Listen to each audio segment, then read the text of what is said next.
So we're here in the WiT Studio with Tarique Khatri, the Chief Commercial Officer of Almosafer. So it's been a year since Seera Group carved out Almosafer as the travel unit, which now covers four areas: consumer retail, there's corporate and business, there's religious travel, and destination management.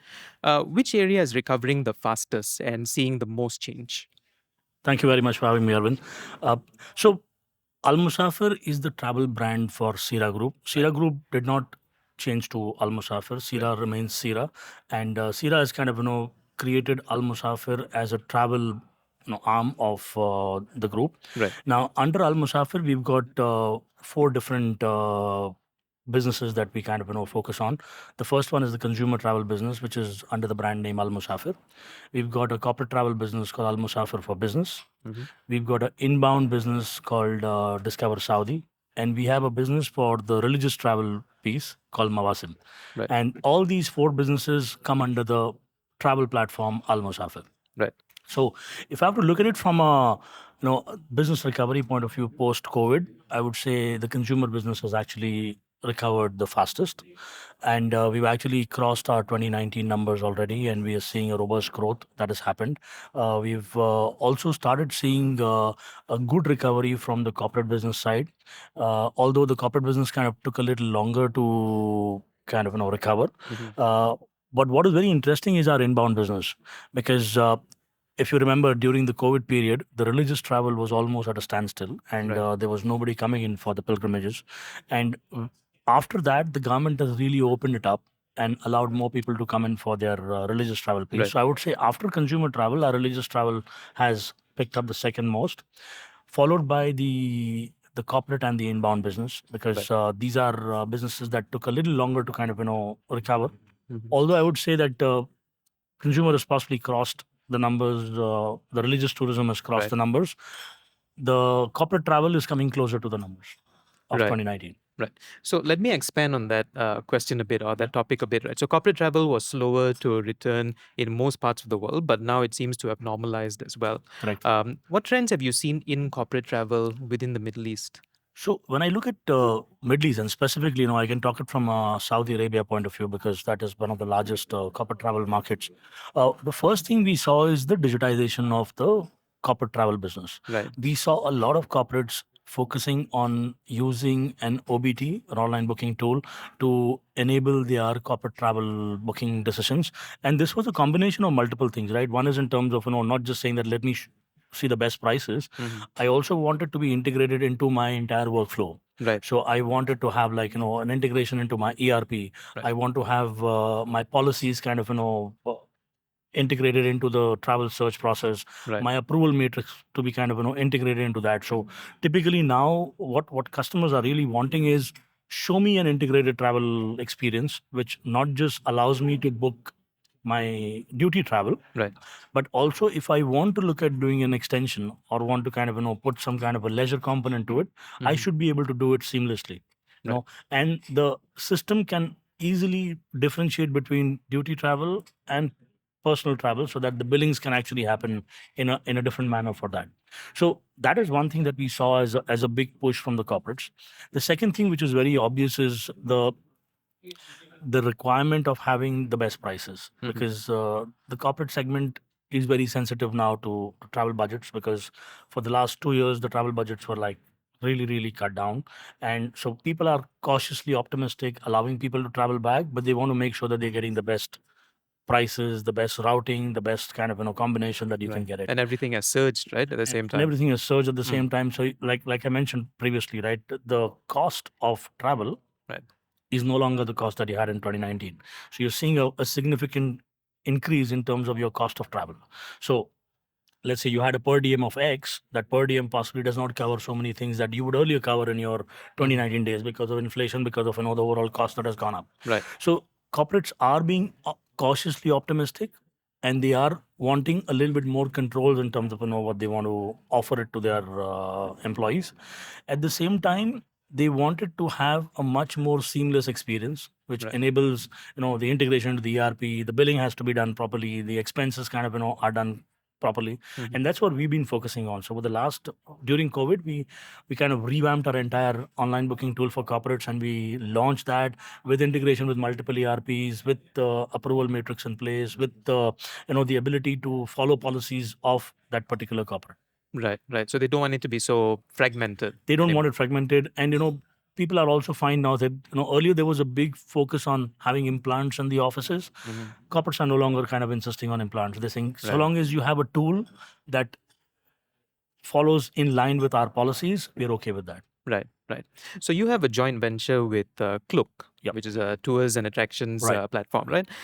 Is that both for Saudis booking tours and activities abroad, and for inbound travelers to book tours and activities in Saudi? Like, what kind of traffic are you seeing, and how does that Sure. collaboration work So, basically? first of all, we're very excited about this Klook opportunity that we have Right. worked upon. The whole idea started out from the fact that there are a lot of activities in Saudi Arabia that are not known to people.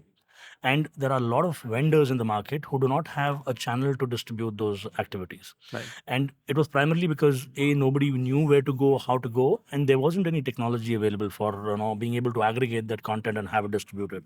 So our JV with Klook essentially addresses three elements of that. Number one, from a supply point of view, it allows us to aggregate content across the country Right. onto a singular platform.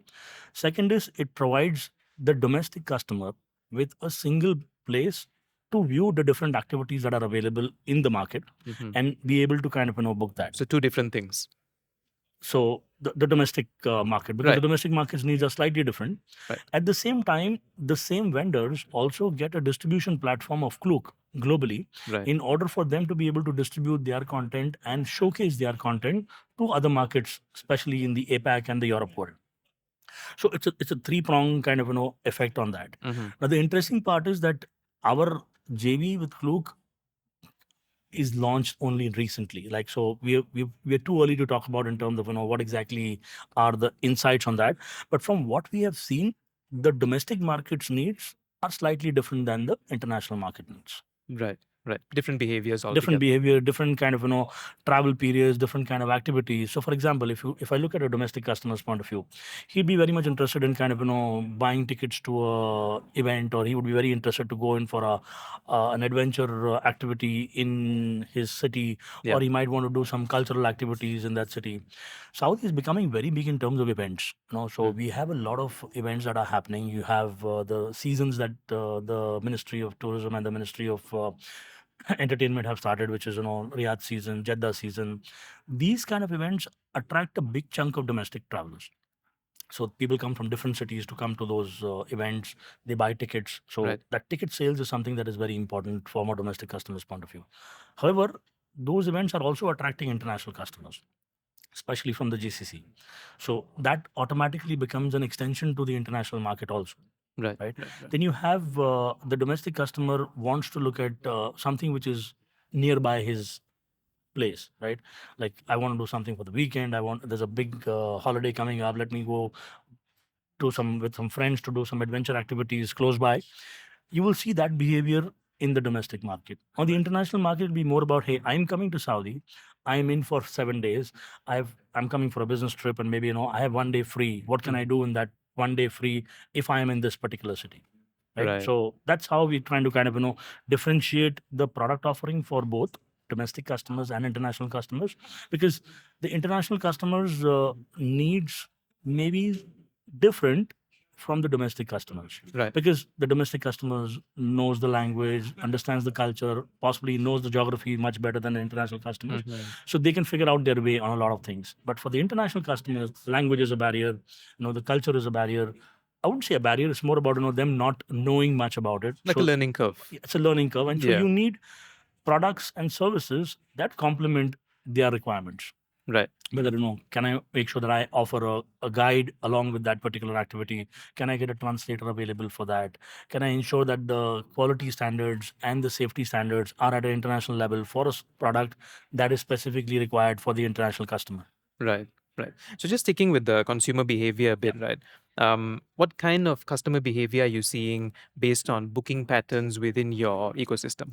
So, like I said, it's the platform is ready. We've not officially launched it as yet. Right. We will be possibly launching it in the next 2 weeks, and that's when I'll be in a better position to kind of share what the data points are. But what we have seen in terms of the domestic customer behavior, it's more about group of friends wanting to do some adventure activities. That's Right. like very popular. Families wanting to do some weekend getaways activities, whether it is going for go-karting or going in for one of these events. The other thing that is becoming very popular is, like I spoke about, the events and also sports tourism, Right. because Saudi football has kind of gained a lot of popularity. You have some of the big names that have signed up for Saudi clubs. So when it Yes. comes to those events, and the tickets for those events are very, very popular. Cruising is becoming very popular now in Saudi, because they've created the Saudi cruises in Cruise Saudi in the Red Sea. Right. So you have it's not throughout the year, but it's during the winter. So now we're seeing the demand picking up again Yeah. for cruises that are going to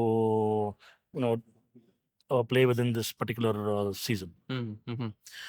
What would you say are some of the biggest challenges within your vertical that you're facing now, Uh, you mean to say activities, or are you talking about general? in general? In general, I would say number one is ensuring that the customers keep on getting value for their money, and Right. it's getting the Saudi customer is very demanding. So you need to make sure that you keep on giving them some value all the time. Right. Number two is in terms of how do we expand our offering from just flights, hotels, activities? What Mm-hmm. more can we offer them? How can we enable our funnel to be able to add more products and services that complement what they are buying? It's like, Right. if I'm buying a flight, I don't want to be thrown some nonsense to be bought on my path, Yep. but what can I complement that with? Now, yes, insurance seems to a very logical thing, but hey, can I give him a transfer that is relevant for his thing? Right. Can I give him a fixed price transfer that can enable him to buy, let's say, for example, somebody is buying a ticket to Jeddah. There's a very high possibility that he may be, also going to Makkah from there. Mm-hmm. What if I have to offer him a fixed price transfer to Makkah and come Right. back? Right. That would be very complementing his requirement, and will also enable him to kind of buy more products and services from our end.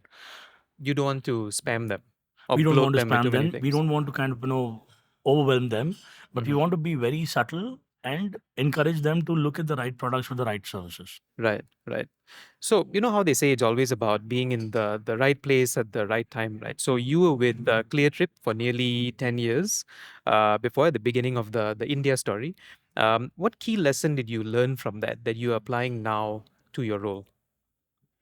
So yeah, it's been a long time. When I look back, it's almost 2 decades now. Right. So I would say, when we were looking at ClearTrip and scaling the business, one thing we realized is that the process automations play a very important role. And we looked at the same thing out here. Right. And right from the beginning, we've looked at scaling our operations in a very efficient manner, because you don't want a very linear cost structure that kind of grows along with your growth. As you move into newer markets, as you move into newer geographies, newer products that you need to offer, you also want to make sure that at the back you are running it in a much more efficient manner. Right. That was number one. The second one was in terms of how do we bring in a consolidation approach towards the products and services that you want to offer. So for example, we have an inbound business, we have a Hajj and Umrah business, we have a corporate business, and we have a consumer business. All of them utilize flights, utilize hotels, right? How do I consolidate all my buying into a single buying that enables me to be able to get the best commercials Right. from my partners, which can be passed on to the customers? So that's another important thing that we kind of focused on. And with that came in the ability to build a single platform that could cater to the needs of all the customers. So when it comes to the layers, we've got a supply layer that connects to one platform, Mm-hmm. and then you've got multiple front ends to manage different customers. So Right. you have a single connectivity layer that enables us to kind of serve all our customers in a much more seamless manner. Right. Right. Through one major pipeline. Correct. One major pipeline. Right. So I want to close by just extending on that. We said right place, right time. You are obviously in the right place at the right time with the expansion, the growth of Saudi tourism. What is your main concern? Like, anything that's keeping you up at night, something that concerns you about travel trends or So, something you want to solve? so I think Saudi as a destination Right. has started gaining a lot of importance across the world. You have the interest levels that have grown significantly across different markets.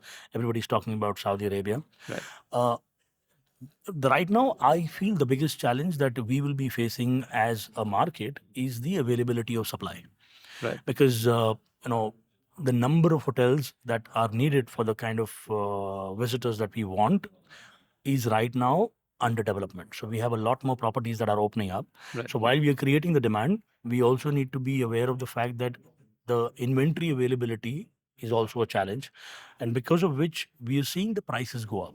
Right. So we are our worry is that we don't want to let a big segment of the customers not experience our destination, because the affordability factor is now beyond their capability, right?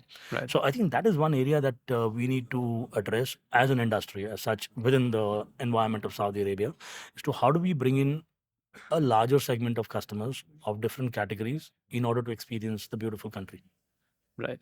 Tariq, thank you so much for your time. Thank you very much, Arvind, for having me.